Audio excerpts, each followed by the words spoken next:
So I think that there's a reasonable case, and this is something I advocate for inquiry first. But what I think cognitive science and sort of science of learning advocates, the mistake that they're making there is that they're assuming that inquiry first means something like productive struggle, which is unproductive because, as you mentioned, they don't know enough, right? So it's not that we're using inquiry at the first to give them just like see if you can figure it out kind of thing, but it's sort of framing, a priming. When I talked with I think Jim Heal and Rebecca Berlin about mental models, like, can you use an inquiry question? You've got a question here: how and why might climate migration shape the future of cities?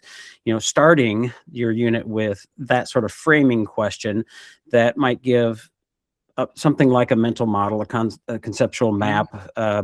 We talk about sort of hooks on which to hang your knowledge, and the way that I think about using inquiry in that way is starting like that, and maybe doing a bit of thinking like, okay, so what are the things I'm thinking about here? Like, let me just kind of get my head wrapped around this conceptually, knowing that I really don't have I'm not expected to come up with the answers at this point. And that's not the purpose of this exercise here, but it's to, again, sort of create some conceptual map and an idea, and then identify what are the things we would need to know, right? What is the knowledge that's necessary here?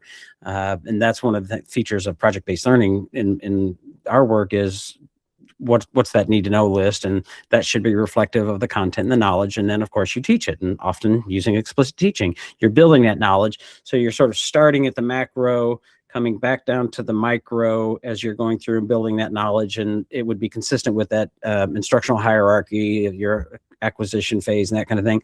And then sort of flowering out and growing back to the macro, because now as you have that additional knowledge that you've identified you need to know, now you're starting to put the pieces together, and you've got that conceptual map because you started with that inquiry piece. So I'm curious how you think about that.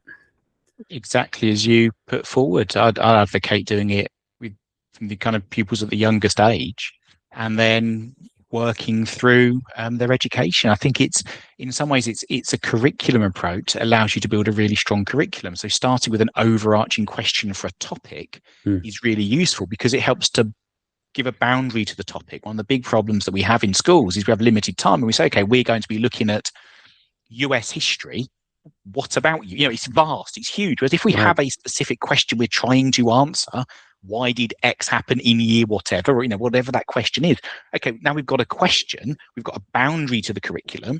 Now we can start to populate and say, okay, so in order to answer that question, what knowledge do we need pupils to have? What do they need to be able to do to understand, to be able to answer that bigger inquiry question? Well, now we can plan out our sequence of lessons that keep coming back to that question, and it helps pupils to understand where their learning journey is going. So I'm learning this today because it's going to help me to answer that big question. And then at the end of the lesson, I can reflect back, okay, what do I know now? What do I now understand?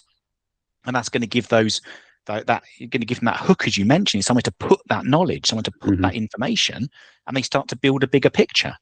So I'd use that kind of inquiry approach with pupils who are very young, because the problem is never with the inquiry process. The problem is with unstructured inquiry. The problem is that what happened in a lot of schools, and I've seen it myself, I've done it myself early in my career, was it became go and find it out for yourself. So we're going to do inquiry-based learning. I've booked the computer room. We're going to sit in front of a computer. Right.